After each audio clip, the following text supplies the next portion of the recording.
해변가에서 모래성 쌓는 놀이 예전에 해보셨죠? 모래성을 쌓으려면 일단 물을 한 바가지 가져오고 땅을 파면서 물로 적셔가면서 탄탄하게 그렇게 모래성을 쌓아 올립니다.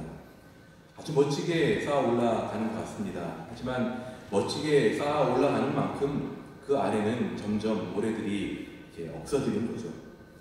한참 파다 보면 자기도 모르는 사이에 확 주저앉아 버리는 경우를 하게 됩니다. 우리가 살아가는 세상의 모습이 어떨까 생각해 보면 그와 흡사하다 생각이 듭니다. 그럴듯해 보이는 세상입니다. 점점 더 화려해져 보이고요. 근데 그 속을 들여다보면 불의와 부패가 가득합니다. 미움이 있고요. 다툼이 끊이질 않습니다. 겉으로 보기엔 서로 간의 관계도 매우 친밀해 보이는데 사실 알고 보면 그 안에 상처가 가득 남아있고 골물대로 골마서 어느샌가 썩어져 보일 수도 있겠다는 그런 두려움이 생깁니다. 겉으로 보기에는 성공한 것처럼 보여도 여전히 그 내면을 들여다보면 불안하고 공허하고 또 계속해서 만족을 모르고 불평하며 살아가는 것이 우리들의 모습이기도 합니다. 우리가 살아가는 세상이 하루가 다르게 화려해지고 편리해지고 그렇게 보이지 않는 그렇게 화려해지고 있지만 보이지 않는 이면을 보면 여전히 이기심이 있고 여전히 배타심이 있고 점점 더 세상을 갉아먹는 보이지 않는 그러한 부정적인 측면들이 우리 가운데 있음을 보게 됩니다. 어떻게든 좀 좋은 세상을 만들어 보고 싶고 어떻게든 좋은 관계를 만들어 보고 싶은 마음이 우리 가운데 있지만 우리 뜻대로 되지 않는 부분들이 적지 않습니다. 이런 인간들의 삶을 두고 혹자는 인생사 세옹지마라고 이야기하기도 하죠. 뜻대로 되지 않습니다. 겉에 보이는 것이 전부가 아닌 듯합니다. 겉으로 보이는 것이 화려해 보이고 만족스러워 보이지만 어느새 무너져 있는 모습을 보게 되고 또 근심투성이고 걱정투성인데 생각보다 일이 술술 잘 풀려가는 그런 경우도 있지 않습니까? 내 인생인데 내가 결정하고 내가 살아가는 인생 같고 내가 충분히 경험을 가지고 판단할 수 있는 그런 상황인 것 같습니다만 어떻게 보면 내 인생 한 치 앞도 내다볼 수 없는 그러한 연약한 인생을 우리 모두 보게 됩니다. 그래서 우리는 인생지사 세옹지마라는 이야기를 많이 하죠. 세옹지마라는 단어를 여러분들 제가 한번 가져와 봤습니다. 다 아시겠지만 세옹지마. 새가 무슨 새일까요? 새가 좀 어려운 한자가 있는데 변방이라는 뜻입니다. 변방. 옹이 무슨 뜻일까요? 할아버지. 옹은 노인이라는 의미입니다. 지마 이건 뭐 아시겠죠? 다시 말하면 변방에 사는 늙은이의 말이라는 것이죠. 세상에는 변화가 무쌍해서 길흉을 섣불리 단정할 수 없다라는 것이 바로 이 사자성어의 의미입니다. 이런저런 일에 흔들리지 말라는 것이죠. 인생사가 잘 돼가다가도 못되기도 하고 또 못되다가도 잘 되기도 하는 것을 빗대어서 말하는 것이 세옹지마입니다. 세옹지마라는 말에는 유래가 있더군요. 옛날 중국 북쪽 변방에 한 노인이 살고 있었습니다. 근데 그만 그 노인이 기르고 있는 순말이 어느 날 국경을 넘어서 오랑캐 땅으로 가버리고 맙니다.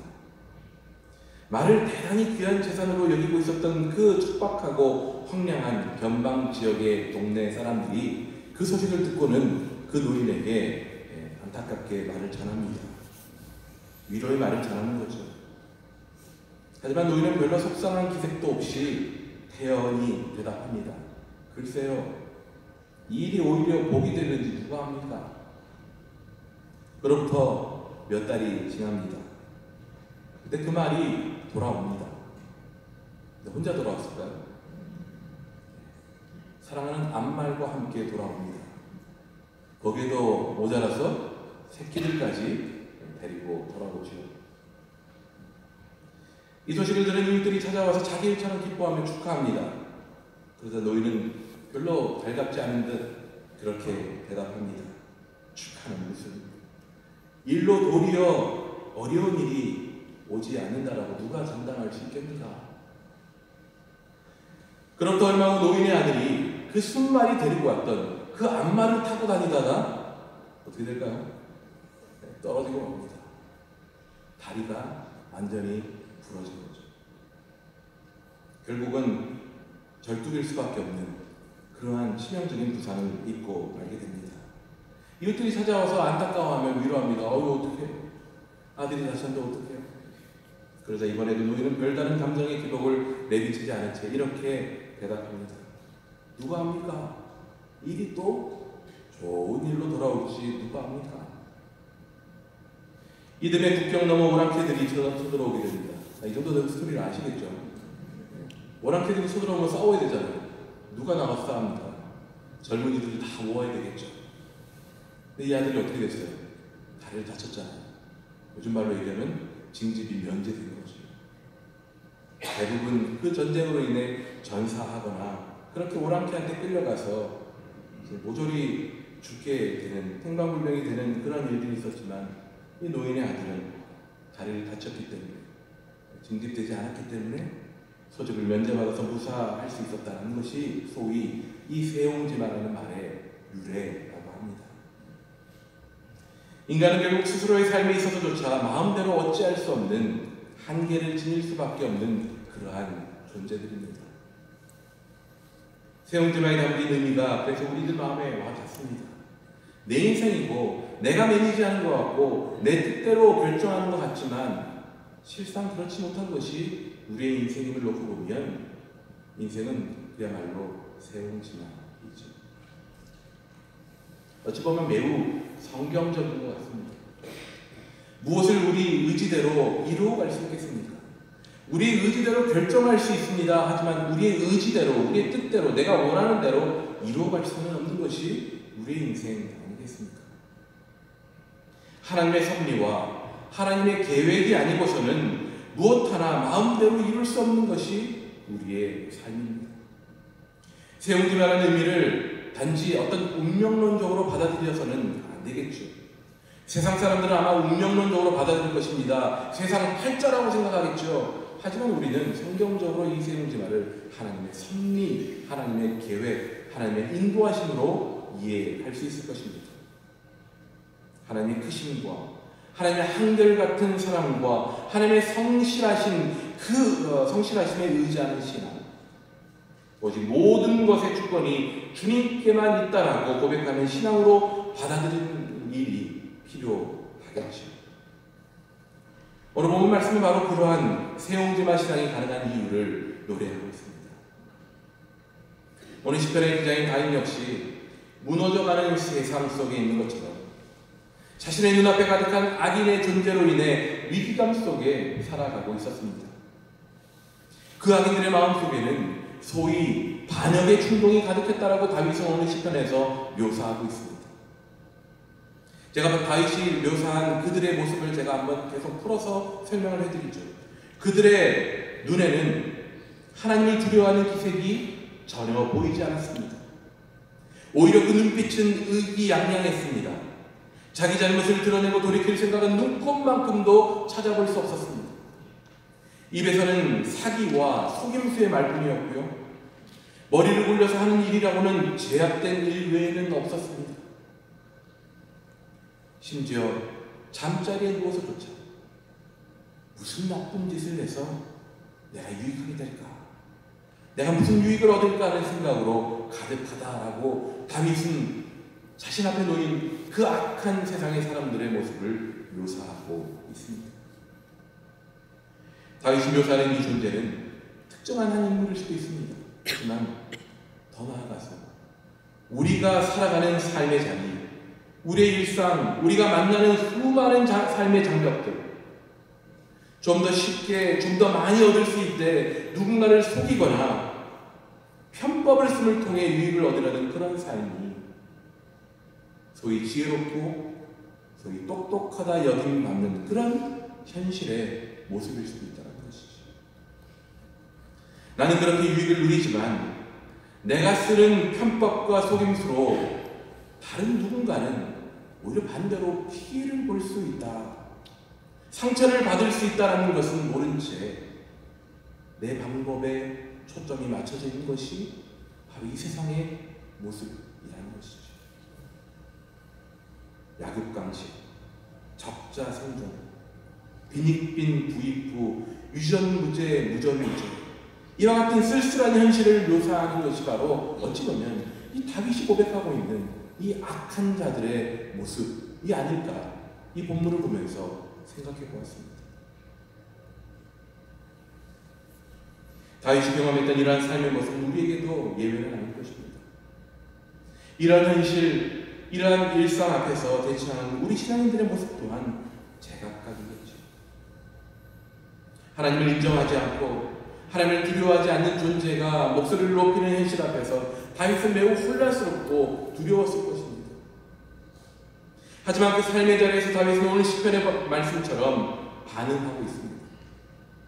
그는 그 악인이 보지 못하고 두려워하지 않던 하나님의 속성과 주권을 바라보기 시작했던 것이죠.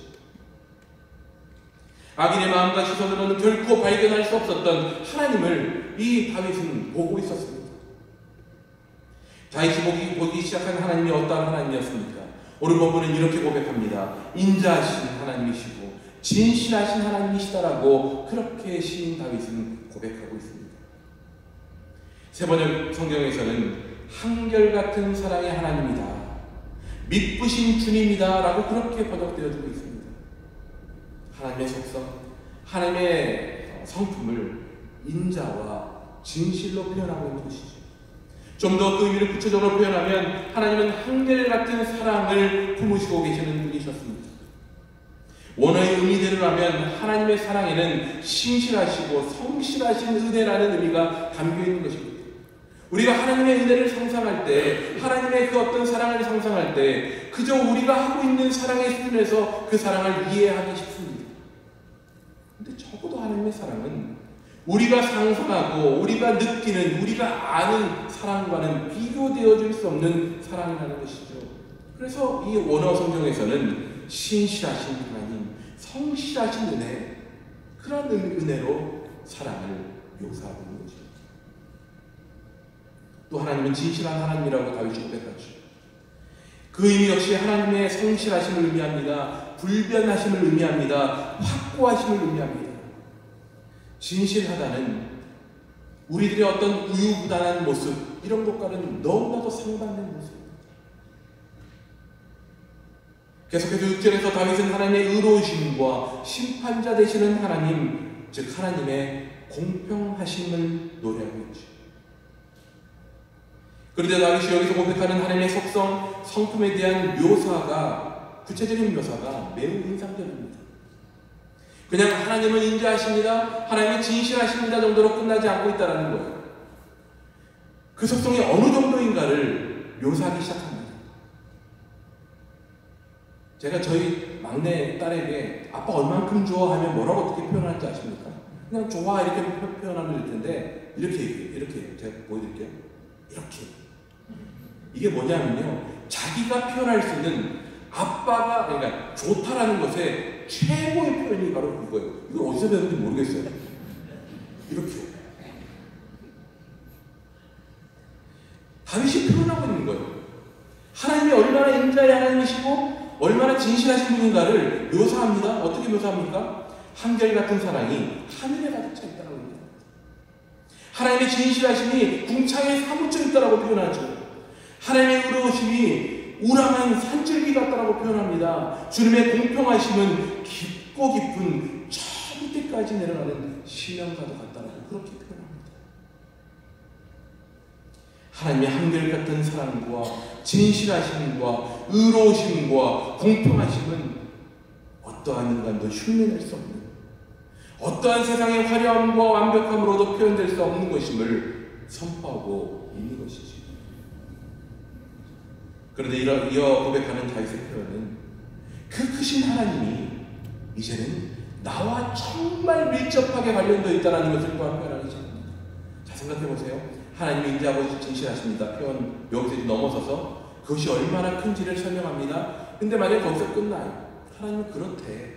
하나님의 사랑이 정말 하늘에 가득 차셨대 정도만 끝나면, 그런데 그게 너하고 관계가 별로 없으면 그게 뭐 어쩌겠다는데, 이렇게 마음이 들 수 있잖아요. 다윗은 이어서 표현합니다. 그 놀라우시고 크신 하나님이 나하고 정말 관련이 있는 분이셔 라는 것을 표현하고 있는 것이죠. 유진 피터슨이라는 분이 성경을 해석을 해서 번역을 한 성경이 있습니다. 한국말로도 요즘 많이 번역이 되었던 메시지라는 성경입니다. 그 책에서 그 부분을 번역한 부분이 우리의 그런 마음의 의문을 시원하게 좀 이렇게 보여주고 있어서 제가 함께 나누고 싶습니다. 하나님의 여러 속성들의 크심, 광대하심, 기쁘심을 표현한 후에 6절 마지막 부분에서 이렇게 표현하고 있습니다. 개역개정 성경에서는 여호와여 주는 사람과 짐승을 구하여 주시나이다 라고 표현합니다.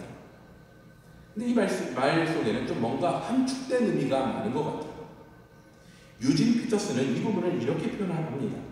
하나님의 속성이 쉽게 묘사할 수도 없을 만큼 그렇게 크고 깊지만 어떠한 것도 그 안에서 잃어버리거나 잊혀지거나 길을 잃고 방황치 않습니다 라고 그렇게 표현하고 있습니다. 여러분, 소위 대형교회를 가면 군중 속에 묻혀서 드러나지 않고 조용히 신앙생활을 할 수 있죠.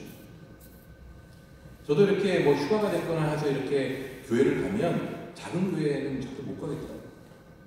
큰 교회를 가기 때문에 조용히 예배 드리고 올 수 있습니다. 그걸 선호하시는 분들은 그런 이유 때문에 대형교회를 출석하시기도 할 겁니다. 하지만 대형교회도 똑같이 교회이기에 그 안에서 돌봄받고 또 친밀한 성도의 교제를 원하는 분들이 훨씬 더 많겠죠. 하지만 생각만큼 쉽지 않은 것이 사실입니다. 큰 교회일수록 이런 비어진 구멍들이 많을 수밖에 없는 것이 큰 교회의 또한 어려움이기도 해요. 자, 그런 논리대로라면 하나님이 크시기에 자칫 그 속에 한 명, 두 명, 좀 몇몇은 소홀히 여겨질 수도 있겠다라는 생각이 듭니다. 그러면서 이렇게 생각하죠. 내 삶 속에 뭐가 마음대로 해결이 되어지지 않고 어려움이 있으면 내가 그 한 명 중에, 두 명 중에 한 명이다라고 생각하게 되는 거죠. 하나님은 나에게 좀 관심이 덜하신가 라고 생각하기도 한다는 거죠. 하지만 아무리 크신 하나님이시지만 결코 하나님 안에서 그런 일은 일어나지 않는다는 것이죠. 인상 깊은 표현이 그 성경에 영어 표현으로 이렇게 되어 있습니다. 제가 송구합니다만 너무 재밌는 표현이기도 해서 영어 표현을 짤막하게 읽어드릴게요. Not a man, not a mouse slips through the cracks. 이걸 한국말로 표현해보면 한 명의 사람, 심지어 한 마리의 새양주조차도 어떠한 틈으로도 빠져버리지 않는다는 거예요. 아무리 하나님이 크고 넓으셔도 그 안에 품으신 모든 세상 만물을 이만한 조그만한 그 존재라고 할지라도 틈으로 빠져서 야 미안해 넌 내가 놓쳤다 이렇게 하시지 않는 분이 하나님의 크심이라는 거예요. 소홀히 여기지 않으신다는 거죠. 하나님의 크신 한결같은 사랑도 가득한 하나님의 진실하심도 하나님의 든든한 의로우심도 하나님의 깊이 있는 공평하심도 나와 분명히 상관있는 나를 위한 그러한 하나님의 모습이라는 것입니다. 하나님은 이처럼 우리들에게 모든 것을 아낌없이 내어주시는 하나님이십니다. 한결같음으로 신실하시고 성실하심으로 불변함으로 우리에게 모든 것을 주시기로 작정하신 것입니다. 하지만 그렇게 우리를 하나님의 온전하시고 완전하신 사랑 안에 세워가시기로 하셨음에도 우리는 무너져가는 세상 속에서 하나님의 사랑을 망각한 채 힘겹게 힘없이 우울하게 살 때가 얼마나 많이 있습니까? 나는 새양지 한 마리도 빠뜨리지 않을 거라고 우리를 향해 말씀하시는 그 하나님을 외면한 채 나는 외로워, 나는 소외된 자야, 나는 관심이 덜한 자야라고 생각하며 오히려 세상을 향해 나의 외로움을 해결할 그러한 방법을 찾을 때가 많았습니다. 우리 모두 완전한 기쁨에서 생명으로 100% 우리의 그러한 죄에 따른 벌을 감면받는 자들입니다. 그것도 그냥 약간의 생명 연장 정도가 아니라 영원한 생명을 받은 자들이 우리들입니다. 완전히 감면받은 거예요. 그냥 세상 사람들이 그러잖아요. 뭐 찌질하게 그 정도밖에 안 해줘 이렇게 얘기하잖아요. 우리가 받은 감면은 뭐 50%, 뭐 30% 이런 게 아니에요. 제가 예전에 주차를 잘못해서 코트에 갔는데 거기서 저한테 100불 티켓을 받았는데 70%나 면해줬어요. 30불만 내라 그러더라고요. 할렐루야 감사하면서 막 나왔어요. 그래서 70% 감면 받은 거는 정말 세상이 다 내 것 같았어요. 하나님께서 우리를 해주신 감면은요, 그럼 50% 부분적인 감면이 아닌 거예요. 그 뭐 100불에 대한 뭐 몇십 프로도 아닌 거예요. 영원히 우리에게 주시는 영원한 생명을 주시는 감면이라는 거죠. 100%. 100%. 그리고 우리 모든 하나님 만드신 모든 생명체 100%. 0.001%도 예외없이 하나님의 한결같은 사랑은 그렇게 예수 그리스도를 통해 우리에게 모든 죄악을, 모든 아픔을, 모든 눈물을 씻어주셨습니다. 하나님의 진실하심은 우리를 향해 작정하신 그 마음을 신실하게 지키셨습니다. 하나님의 의로우심은 우리 역시 의롭다 하시는 은총으로 주셨습니다. 하나님의 공평하심은 우리를 향해 공평히 대해 주셨고 더불어 우리 또한 공의롭고 공평하게 살아가도록 그렇게 세워주셨습니다.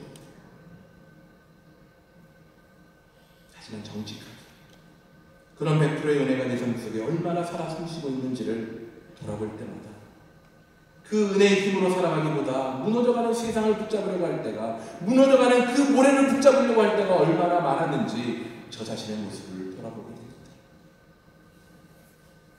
우리를 향한 하나님의 열심은 100% 행하십니다.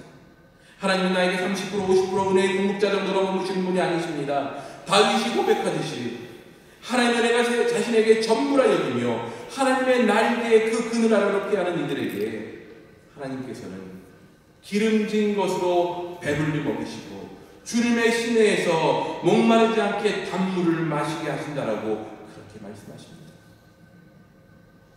생명의 샘이 주님께 있기에 하나님 안에서 온전한 생명을 누릴 수 있다라고 다윗은 고백합니다. 그 어떤 빛보다 밝은 주님의 빛으로 말미암아 우리가 걸어갈 미래가 환하게 열려 보이게 될 것입니다. 하나님은 나의 전부이고 그 하나님으로 모든 것이 충분합니다. 무너져가는 세상에 의지할 필요도 없고 악인들의 교만함을 바라보면서 부러워할 이유도 없습니다. 악인들의 그런 어떤 잘나가는 모습을 보면서 부러워할 이유도 없습니다. 우리는 하나님 한 분만으로 완벽하기 때문입니다. 여러분, 이것이 바로 복음입니다. 이 복음으로 우리는 살아가야 합니다. 그리고 더 나아가서 정신을 똑바로 차리고 살아가야 될 이유인 것입니다. 하나님의 은혜로 50%만 채워주고요. 저는 이거면 될 것 같아요. 나머지 50%는 세상에서 그냥 내 방법대로 채울 수 있을 것 같아요. 라고 하는 생각이 끊임없이 우리 가운데 침투해 들어오거든요. 정신을 차려야 된다는 거죠. 하나님은 우리에게 100% 완벽하고 그 하나님은 우리에게 충분한데 자꾸 다른 것으로 거기를 채우려고 하는 거죠. 그러기 위해서 우리는 정신을 차려야 된다. 다윗의 고백에 따르면 이 복음, 주님의 한결같은 사랑은 주님을 아는 자, 주님을 향한 사랑으로 죽게 나오는 이들에게 주어집니다. 주님의 진실함과 의롭다 하심의 은혜는 마음이 정직한 사람에게 주어집니다. 행위의 결과는 아니지만 하나님의 한결같은 은혜를 누리는 우리들에게 하나님께서 기대고 원하시는 모습이 분명히 있다는 것이죠. 어찌 보면 다윗의 이 강구, 주님을 사랑하는 사람들에게는 주님께서 친히 한결같은 사랑을 베풀어 주십시오. 마음이 정직한 사람에게는 주님의 의를 변함없이 베풀어 주십시오라는 이 10절의 강구는 매우 레디컬한 믿음, 온전한 믿음의 고백인 것입니다. 여러분, 레디컬하다는 말이 좀 거북할 때가 많죠. 뭐든 좀 온건하고 완만하게 이루어져가는 것이 필요하잖아요. 우리가 뭐 정치적인 얘기를 할 때도 레디컬한 얘기를 많이 하는데 여러분, 레디컬한 의미를 여기서는 그런 정치적인 의미나 이런 얘기로 얘기하는 것이 아니에요. 우리 믿음이 레디컬해야 된다는 거예요. 그건 뭘까요? 100% 믿음으로 온전한 신앙으로 하나님께 반응해야 된다는 거죠. 그 100 순전한 퓨어한 그러한 믿음으로 하나님 앞에 반응해야 된다는 것입니다. 데이비드 플랫 목사님이 레디컬이라는 책을 쓰셨고 거기에 대한 승리적 책을 여러 번 썼는데요. 그 목사님이 책에서 이렇게 표현합니다. 부유한 삶 속에 빈곤한 신앙만 남은 모습을 직시하게 되면서 레디컬한 믿음을 가져야 되겠구나 라는 생각을 하게 되었대요. 우리의 삶은 부족한 것이 없어 보이고 우리의 삶은 굳이 하나님께서 늘 모든 일에 도우시지 않아도 살 수 있을 것만 같은 그러한 삶 속에서 정말 비어있는 내 믿음의 모습을 보기 시작할 때 이것이 잘못됐구나, 내 믿음이 레디컬해져야 되겠구나 라는 것을 느끼게 된다는 것이죠. 내 안에 멈추어 있는 듯한 오랜 노트 속에 빛바랜 글씨로만 남아있는 신앙이 아니라 내 삶 속에 조금씩 움직여서 하나님의 사랑, 하나님의 진실됨, 하나님의 의로우심, 하나님의 공평하심, 이것을 드러내는 믿음으로 살아나는 그런 레디컬한 믿음을 우리는 회복해야 되는 것입니다. 여러분, 제가 레디컬한 믿음이라고 얘기해서 어디 가서 이렇게 막 가서 불받아야 얻는 그런 믿음을 얘기하는 것이 아니에요. 여러분들이 하나님을 처음 만났을 때, 하나님을 첫사랑으로 만났을 때 여러분들 가운데 생겨진 그 하나님을 향한 전적인 믿음의 순간, 이게 바로 레디컬한 믿음의 원 모습이에요. 그 모습을 회복해야 된다는 거죠. 하루하루 그러한 믿음으로 살아가야 된다는 거죠. 오늘도 물러가는 세상 속에 사랑하는 우리들에게 시편의 이 한 부분을 통해 복음의 노래를 듣게 하십니다. 하나님이 주시는 완전한 복음이 우리를 하여금 이렇게 저렇게 흔들리는 삶 속에 살아가는 우리들에게 온전한 믿음으로 살아가라고 우리에게 말씀해주고 계십니다. 그것인 하나님의 사랑, 말로다 행동로다. 하늘을 두루마리 삼고 바다를 먹물 삼아도 한없는 하나님의 사랑 다 기록할 수 없겠네요. 말로다 형용 못할 그 놀라운 사랑으로 하나님께서 우리를 사랑하시고 독생자 예수 그리스도와 맞바꾸실 만큼 우리를 소중하게 레디컬한 사랑으로 우리에게 다가오셨던 그 주님, 우리가 받고 있는 사랑이 바로 그 사랑, 하나님의 한결같은 사랑입니다. 한결같은 주님의 사랑, 그 은혜 이외에 우리를 지켜줄 수 있는 것은 이 세상 그 어디에도 없습니다.